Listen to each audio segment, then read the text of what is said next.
வணக்கங்க. இன்னைக்கு வீடியோ பார்க்கலாம்.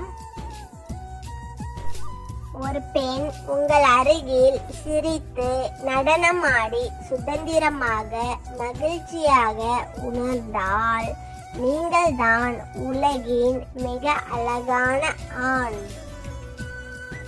யார் அந்த உறவு?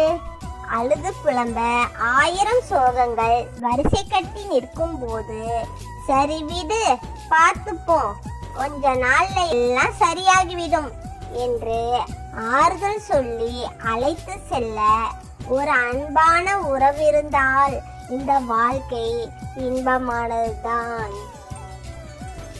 தவறை மறந்துவிடலாம், ஏனென்றால் அது தெரியாமல் செய்வது. ஆனால் துரோகத்தை மன்னிக்கவே கூடாது, ஏனென்றால் அது திட்டம் போட்டு செய்வது.